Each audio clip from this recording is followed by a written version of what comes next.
I don't know how long you've been ranting and raving about wanting to change the opening, but listen, things need to happen, man. I know we all love the zombie apocalypse question. I know we all get a big kick out of me losing my again and saying Dave smells like nougat.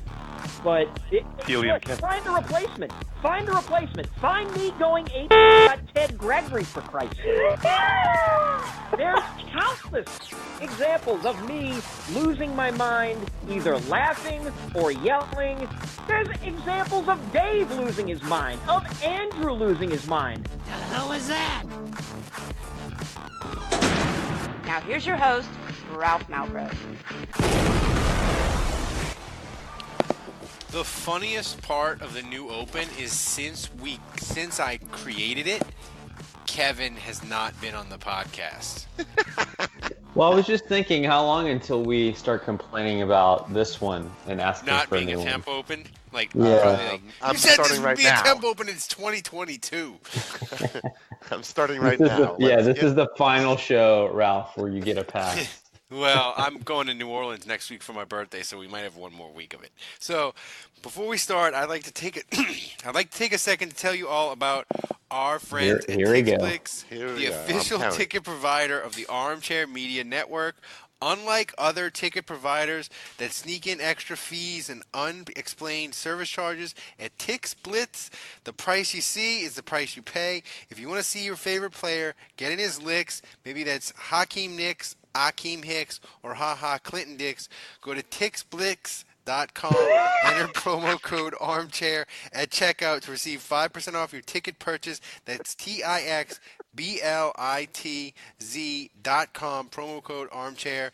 Tix Blitz, guaranteed seats, guaranteed emotions, guaranteed me fucking up the ad over and over again. But no, hey, that was much better. I think you've been practicing. You only said it wrong clearly. once. Yeah. No, I have not been. I have a cold, so I have to like focus on not coughing, so I have to do it like really, really slow. Look, the Saints, there's not a fucking drop of news. Nobody got arrested.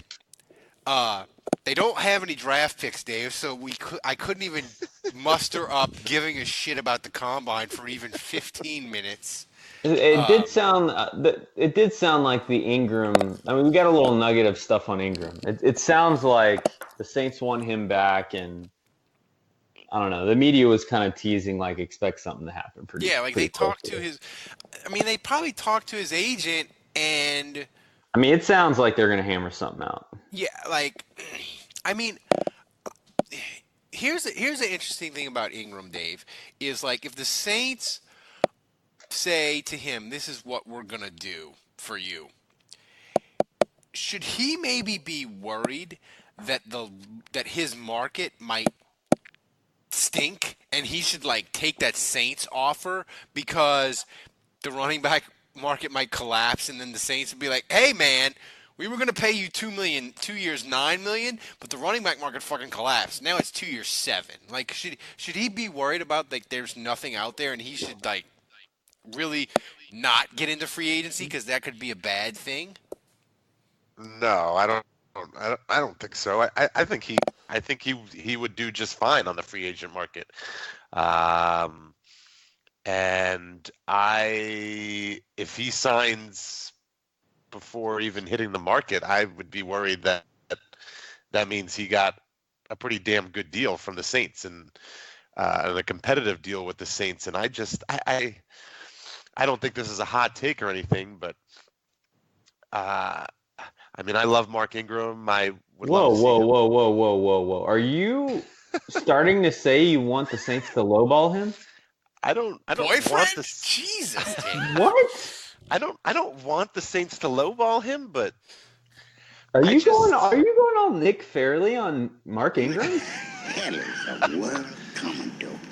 No, this is totally different than Nick Fairley because I didn't want the Saints to pay Nick Fairley because I thought that Nick Fairley was then once he got paid, I thought that he was just gonna loaf and what's the term I'm looking for? You know, just not quit, not give up, but just take it easy, like he had proven. like have a career-ending heart issue. No, I did not expect that. I didn't expect at all. But anyway, I just I love Mark Ingram. I've always been his boyfriend. I've always been a big supporter of him.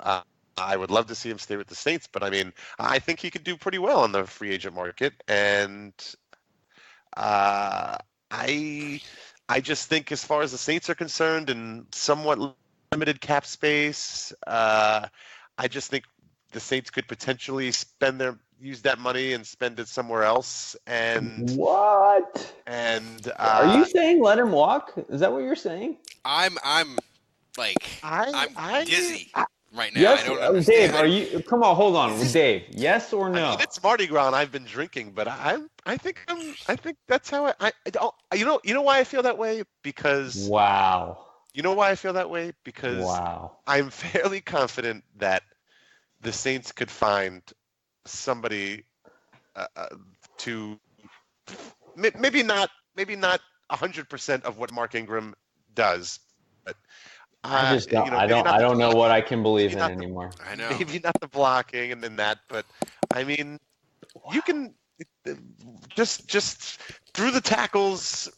Head down running backs are there's a lot of them out there. There's young guys that in crisis. I don't know what's going on right now. I mean, the Saints could find somebody like that in undrafted free agency, for crying out loud, and they've done it before. They've found. I feel. I mean, like what's next? Like Ralph is gonna go dry for Lent. Well, yeah, like what's I next? feel like I'm gonna start chugging IPAs. Like what? What's next? Out of all the positions, I just feel like you can't just find a quarterback anywhere. You just can't find a quality left tackle anywhere or a quality edge rusher. But I mean, running backs, like there's a lot of. I mean, there are three things in life you're guaranteed.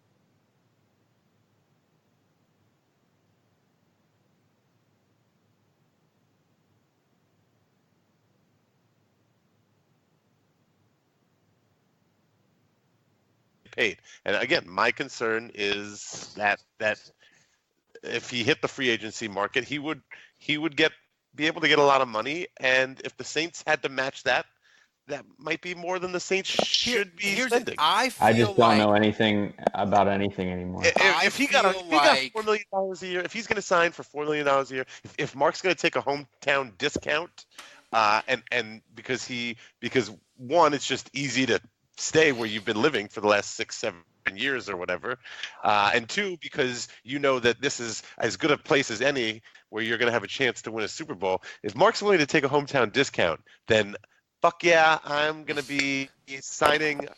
I'll be the first one, to support that. But so let me ask you this: if Mark Ingram, if the Saints overpay and get Ingram back, if the Saints overpay and keep Ingram, are you going to be reluctantly okay with it because you still love Ingram, or will you be legitimately pissed? I will be reluctantly okay with it. I feel like I feel like I do when I was 9 years old and I wanted a drum set for Christmas. And my parents sent me a note from Santa, but it was on my father's business stationery, and I realized Santa wasn't real. Well, that's how I feel right now with Dave kicking Mark Ingram out the door. Well, I mean, come on, I haven't read the articles that you guys are referring to, so I'm sure if they really are hinting at the fact that an Ingram deal is going to happen soon, then obviously everything I've said is totally a waste. It's not about that though. It's about the fact that you would willingly let him just walk out that door after everything you've been through together. Here's a fun question. Okay. Wait, whoa. We're not done here, because after what Andrew just said. Andrew, can I just say something? You would make a terrible GM because you're thinking with your heart. You are thinking with your heart. You are not thinking with your head. You're not taking into account. This isn't about me. This is about you. Well, I'm a Saints fan. I love Mark Ingram, but I'm a Saints fan, and 20 years from now, I'm still going to be a Saints fan, and Mark Ingram is probably going to own a car dealership or something. Tough crowd. I just, this is about the Saints, and I care I care about Mark Ingram. I love Mark Ingram, but I care a little bit more about the Saints because they're the actual team, and they need to do what's best for them. Here's a question for you guys. This podcast has not gone in even remotely the direction I thought it was going, by the way. No, it hasn't. I'd be a much better GM than Bill Koharic, by the way. He would be. Dave would be. Because Dave would just be like, get the fuck out of here. I'm done with this. But this is a much better show than I thought we would have because I didn't think we have any news at all. This is a great topic. But here's my question to you. Saints Twitter, I feel, and Saints fans in general, we all want Mark Ingram back. I think that's the consensus, right? So Here's my question, and I want both of you to answer that. What is the contract number that Ingram would get where Saints fans would not be happy that they brought him back? Like, there's a number out there where, like, Saints would be like, yeah, Mark Ingram's back for 2 years, $9 million. Andrew, what's the number where Saints fans would be mad that they paid him too much to stay? Yeah, I mean, well, that's a tough question. So you look at the contract he has now or that he's just getting out of, and at the time he hit the market, I think he got 4 years, $16 million. So that averages out to $4 million a year. Now, at the time, he was 25 years old, I think, when he signed it. So he was much younger, but he also wasn't as good. Since then, he has played much better. He is contract at the time. He has outperformed that contract. I mean, I think it's fair to say that contract was great value for the Saints. He played better than that contract, and so, I think he deserves a little bit more. And I still think at $5 million a year, I would give him 3 years, $15 million. That's a little bit more than he's making now. The cap has gone up. I know he's older. He's 29 going on 30, but I think that I don't know. 3 years, $15 million feels really good to me because it's like a little bit more than he was making. He's older, so like that is a ding against him, but he's playing a lot better than he was at 25. And like at 25, when he got that contract, he had an injury history. Last 4 years, he really hasn't had any issues. He's played a lot. He hasn't really gotten injured. So, and didn't they do that? Honestly, I wouldn't be that upset if they paid him a little bit more than that. Didn't he sign that contract right before free agency started? Yes. Too? Yes. Dave, what's the number where Saints fans would turn against keeping Mark Ingram? I mean, $6 million to me, I think a year is a lot. $7 million, that's when people would freak out. But wait a minute, I have to table this because I'm just seeing now that the Atlanta AAF team, their kicker's name is Young Ho Koo, which is awesome and which is crazy. And he just, damn it! All right, the Atlanta team, they just went up by a field goal against Arizona. They're winless. There's a minute left in the fourth quarter. Dave Atlanta's has been all in on the AAF. They're winless, and I was rooting for Arizona to keep Atlanta from getting this win, and it's not looking so good because Atlanta had no, I don't have money on the game. If you have money on the AAF, man, you got to go to meetings. I would be too nervous to bet. I mean, the scoring is all over the place. But Atlanta had an 8-point lead. Which with the low scoring in the AAF, that's pretty much like a 25-point lead. And Arizona came back. I see what you did there. Arizona tied it up. But Atlanta just pulled ahead, so it's not looking good. I'm going to be watching. There's still hope. Sounds like there's still hope. Yeah. Arizona's already at the 45, so all right. Keep track of this. Anyway, $7 million would be ridiculous. $6 million, not happy. $5 million, $4 million would be great. $5 million, meh. That's my think Andrew's on it. I think it's going to be 3 years, $15 million, $8 million guaranteed. Yeah, I'm good with that. I mean, honestly, $6 million a year would not bother me. No, I mean, I don't. The guy deserves it, man. I don't give a shit about the cap anymore because it doesn't matter. And these players, they sacrifice their bodies. I say get whatever you can get, and like, what do I care? Like, Loomis can do whatever he wants with the cap. Like, if they pay Ingram $6.5 million, like, is that going to stop him from being able to do anything next year? No. It's not. So like, I don't give a shit anymore. Like, I don't care. I mean, what makes Ingram different than just any other running back that might be coming up? I mean, we're thinking the same thing. I mean, he's a great blocker. I mean, that's pretty rare. I mean, he's great at catching the football in the backfield. I mean, he's, obviously the Saints could find, like I said earlier, the Saints could find anybody that could just, ram through the tackles, which would be a compliment to Kamara. But it's not just the fact that Ingram is good at doing that. It's that he's got these other intangibles that he's gotten, like Andrew said, he's gotten better as he's aged because he's gotten better at the blocking and the catching and the backfield and all that kind of stuff. And he really has honed himself to be more of like an all-around back, and that's what makes him so valuable, because all that stuff you're paying for all the years of experience, his wisdom, if you will. I also there's an X factor. There's a locker room X factor too. I mean, you just don't. Him and he's Kamara, a leader. Yeah, I feel like Kamara would be a sad fucking puppy, like a lost puppy. He will. That's worth like $2 million there at least. No, you know what? I genuinely feel like an investment in Ingram is also an investment in Kamara and keeping Kamara happy. No, that is absolutely true. The comedy duo of Kamara and Ingram will be no more.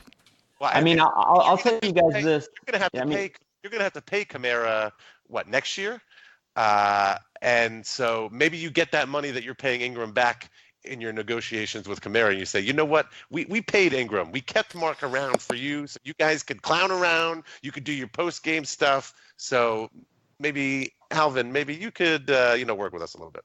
So I mean, if you're looking at comps, these are the free agent. I'm looking at the free agent contracts from last year. Rex Burkhead was 28 years old last year, and he got 3 years, almost $10 million from the Patriots.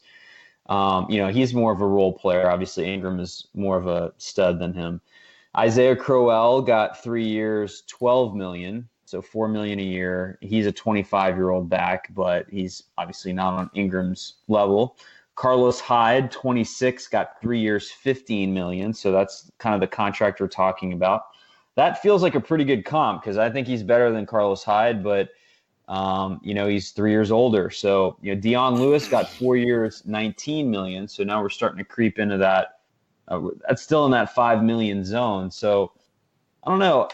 I mean, he's a Pro Bowler. The one guy that got more than all those guys is Jerick McKinnon. He got 4 years, $30 million. And that felt like an overpay. I mean, I remember the 49ers doing that. That contract was fucking ridiculous. Yeah. So, that to me was – so McKinnon was 26 when he got that deal. And, I mean, the 49ers were basically paying him like, you're going to be a superstar back, and we're giving you $7.5 million per year. I mean, there's no way the Saints are paying that. So, again, like, I kind of view this as 3 years, $15 million as the sweet spot. And if you start to think about the cap going up $10 million – it's really not that crazy that maybe it's 2 years, $12 million, where you would get $6 million a year. The cap is 50% higher than it was 6 years ago. It's gone up $10 million a year, 6 straight years. Yeah. Which is just bonkers.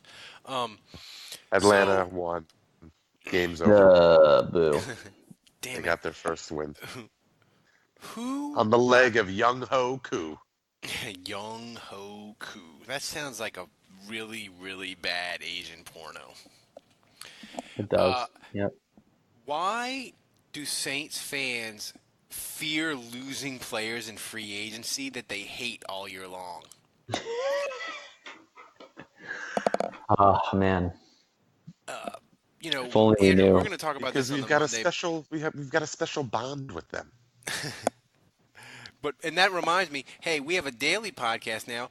$7 a month. You get 4 extra podcasts a month. Do it. It's awesome. Do it now. Also, check us out on YouTube, Twitters, and Facebook. I set up the auto posting to YouTube, so there will be something on YouTube, our channel, Saints Happy Hour, every single week. So go there and subscribe. But back to the question. I mean, I feel like Saints players have ripped on Tyler Davison for not being able to sack the quarterback. They rip on Robertson for being terrible. And now that these players are going to walk out the door, Saints Twitter's in a fucking panic, Dave. I find that odd. Well, that's just how we are. We're irrational. We're an irrational group.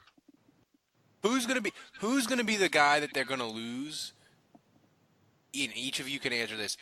That Saints Twitter is really gonna. Let's assume that Mark Ingram comes back. Of everyone else, who are the Saints gonna lose that people are gonna lose their shit over? A Saints player. They're gonna lose their shit because he left the Saints. Yeah, because he left. Like who would Saints fans freak out the most over? Like, does it have to be rooted in rationality or irrationality? It can be rooted in however you want to do it. The better the joke, the better the observation. I mean, I think I would find it funny if the Saints passed on Dez Bryant and someone else signs him, because I just feel like there's a sect, there is a portion of Saints Twitter and Saints fans that still believe, even after the injury, that Dez Bryant is Jerry Rice in his prime. And I think there would be some people, I've seen these people on our Facebook account comment. And I got the Twitter DMs from people saying that if Dez Bryant, I got a DM from somebody saying if Dez Bryant would have been healthy, the Saints would have won the Super Bowl. Yeah, well, and it's also like, how could they even think about letting him walk? How have they not signed him yet?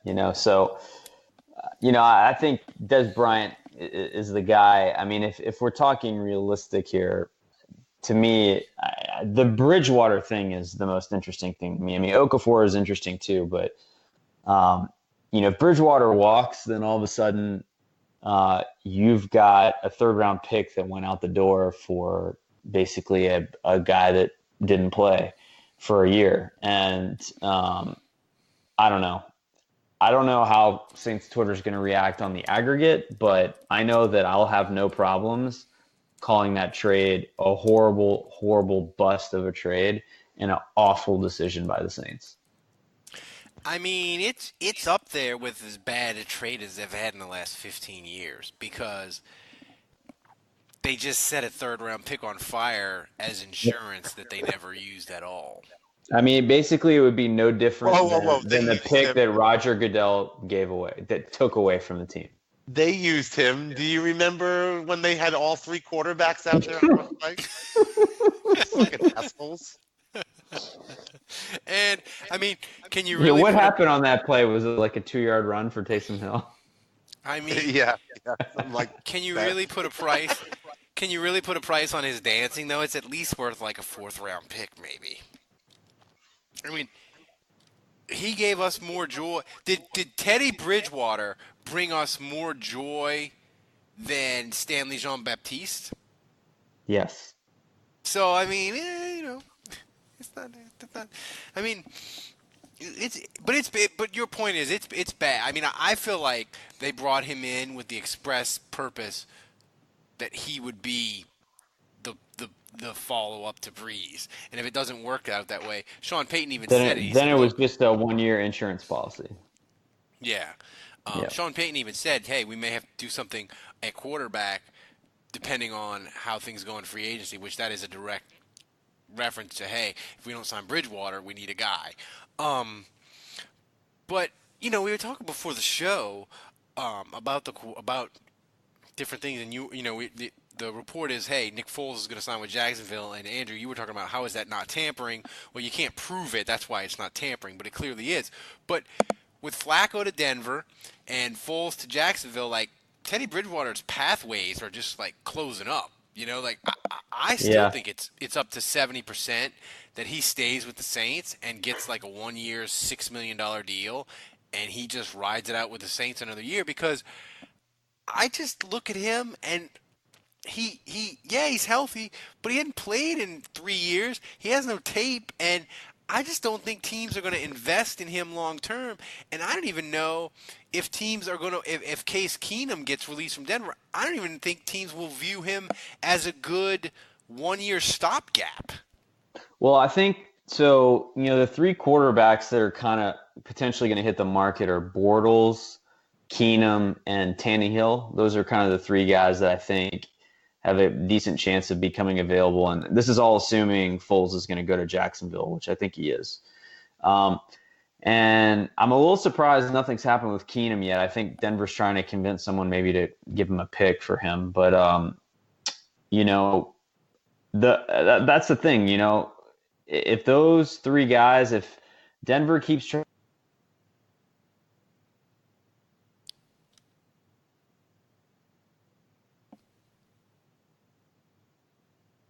nervous that Washington's out of options and they do rent Bridgewater for a year. And so, when Sean Payton says, depending on what happens in free agency, I think part of it is, does he get an opportunity to go somewhere where he can start right now?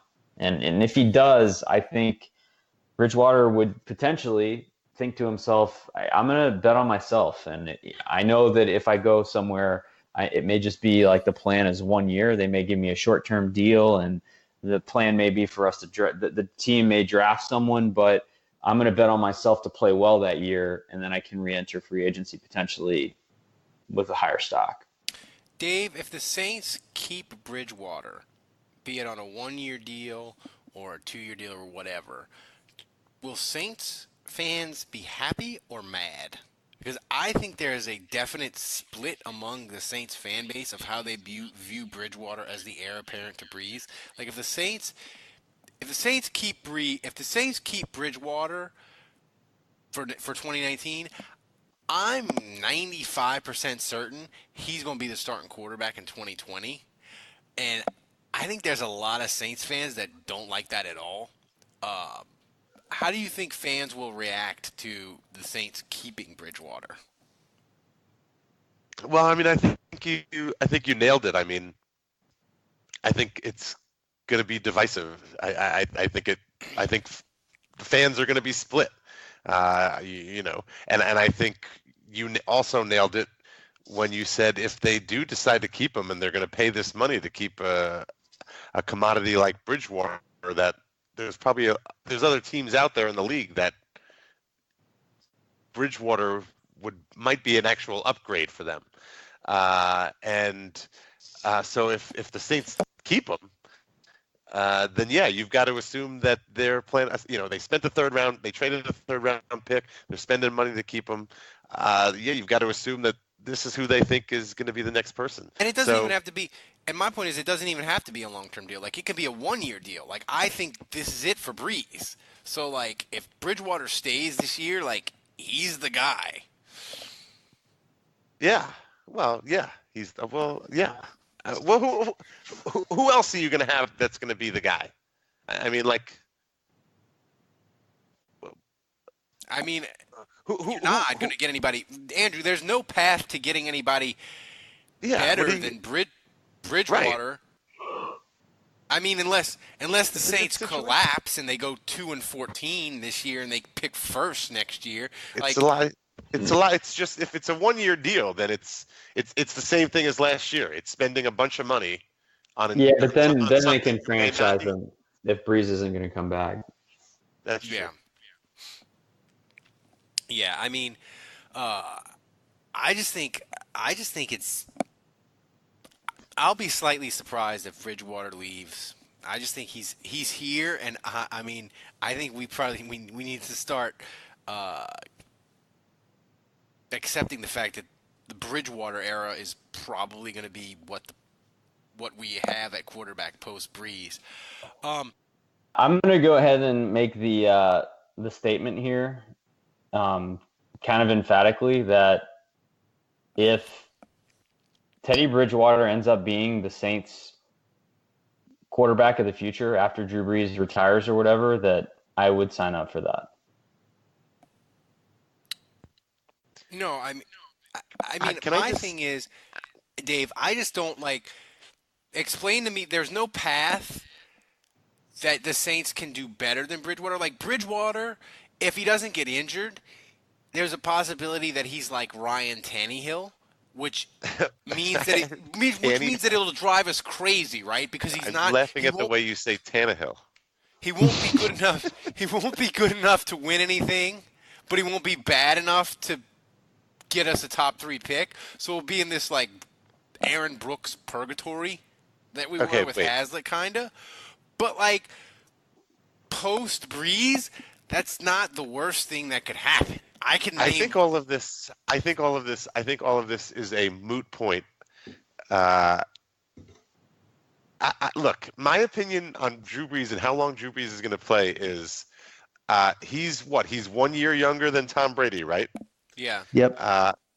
So my feeling is as long as Tom Brady is playing, Drew can still be playing. And I don't understand why Drew Brees.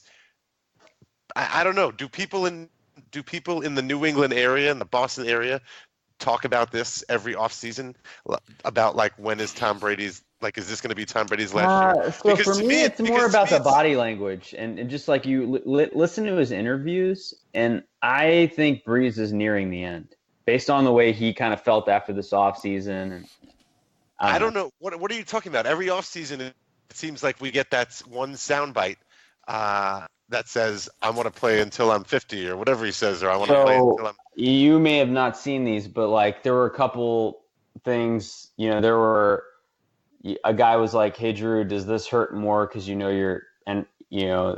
a loss like this hurt more because you're like in the end of your career? And he just kind of emphatically goes, yes, it does.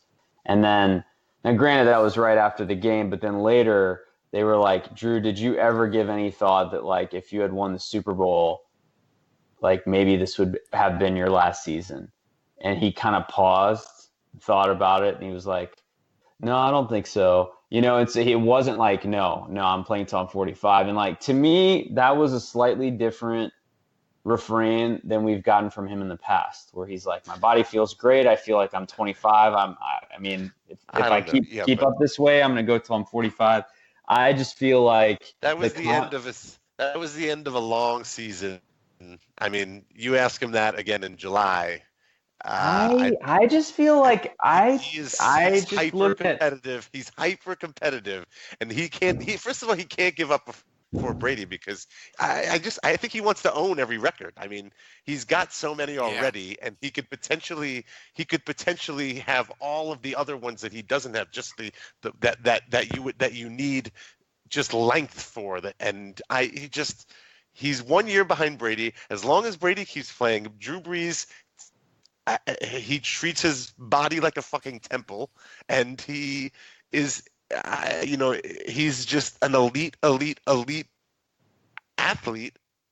And I've always felt that he's more of an elite athlete as far as, well, I don't know. I don't follow Brady as closely as I follow Drew, so I shouldn't compare them. But anyway, I disagree with you. And here's as long as Brady is playing, there's no reason why I don't think Drew could be playing. I disagree, and I think I disagree for a few reasons.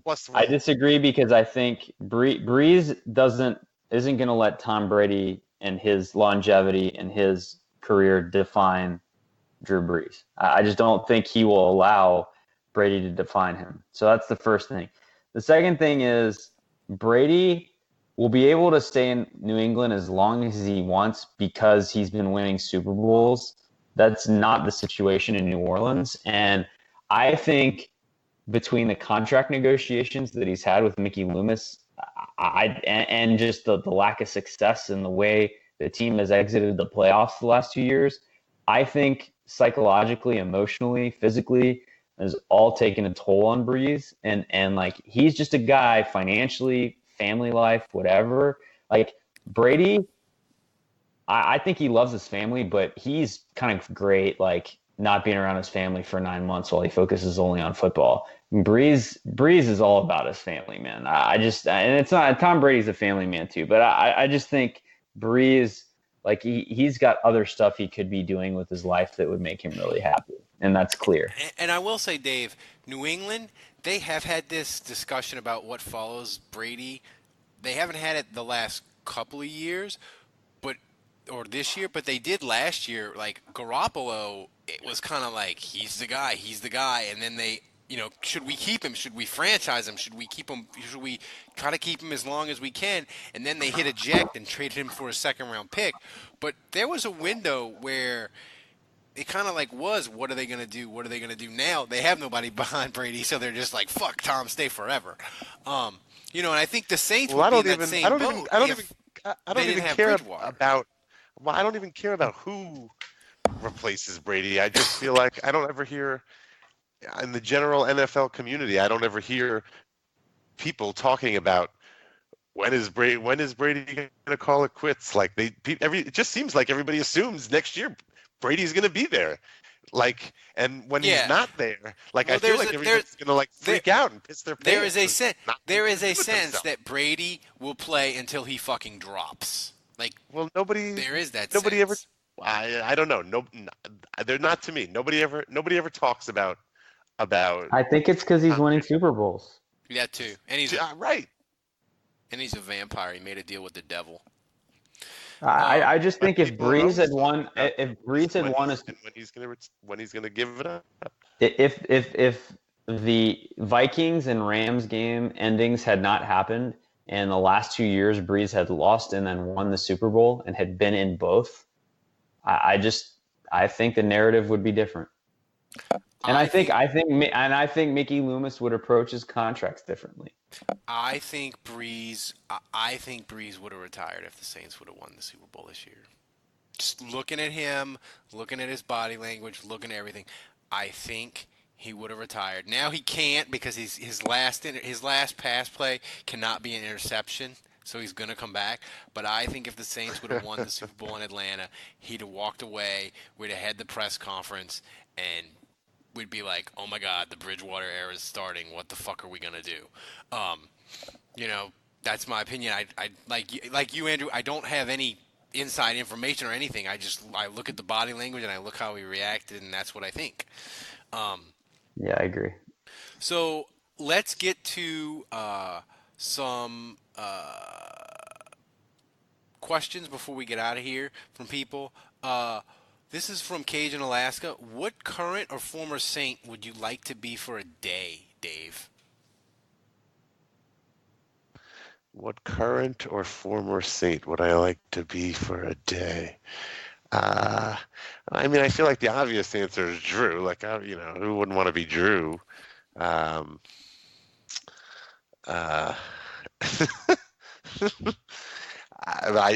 have an answer for who I wouldn't want to be, and that's Darren Sharper. I was going to say Brandon Browner. I have an answer for who I'd want to be. If it's current, it would be Kamara, because he just looks like it would be fun to be him for a day.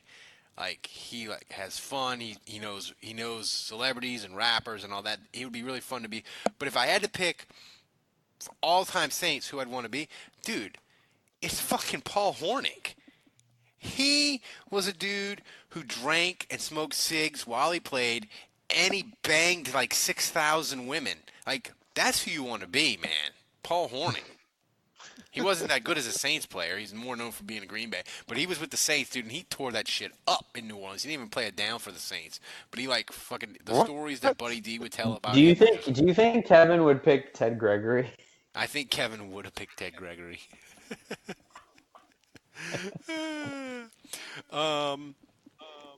Let's see.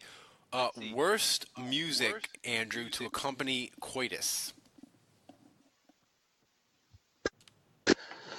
That is an interesting question that has nothing to do with the Saints at all. I know. Dave, do you have an opinion on this? I would think you take this, man. The Cranberries? Yeah. I would think a orchestra march, like Hail to the Chief, or something that they play at a 4th of July parade, I think that would be bad. A requiem or a fugue? Yeah. This is from John. Are any Saints fans actually into the draft this year, Andrew? Wait, I I had don't one. have No, a clue which position is viable or even an option. Defensive end and tight end are insanely deep in this draft. Insanely deep. Deep enough to get somebody at 62? Yes, I think so. At tight end? At tight end, yeah. I think so. This is an interesting question from James. And why do all these fucking slot receivers think they're worth Antonio Brown money? A little context for that question. Cole Beasley wants $20 million guaranteed. Supposedly Humphrey wants $18 million guaranteed. Like, the slot receivers think they're going to get paid. It's going to be interesting. The Saints need another receiver. I think they want Adam Humphries. I think they will gladly give Adam Humphries the Kobe Fleener contract that we all kind of made fun of and Dave hated. The 5 years, $35 million deal. I think they will gladly give that to Adam Humphries, but I don't feel think they're going to. sick. What's that? I feel sick all of a sudden. I mean, I don't think they're going to go like 4 years. I kind of feel ill. You think like a 65 catch receiver, like $7 million isn't that bad for that, right? Or is that? Yeah, I mean, yeah. I just feel like Saints paid $5 million a year to get that out again, but yeah, I guess that was 2 years ago. Yeah, I mean, like Willie Snead got 2 years, 10. Coming off a DUI. Yeah. So I mean, like it's not outrageous, but like 4 years for like $44 million, that would be like crazy town. Not that I'd give a shit, So look, that about wraps it up. Last question, Dave, and this is for you. People who don't know and that listen to the podcast that aren't from New Orleans, the Crew of Chad is like this thing where people like just. Dave, am I explaining this right? Like, where they just like hoard space on the parade route and like set up their shit and yeah, like a week in advance before the parade, and they spray paint the neutral ground and people hate them. Is that fair?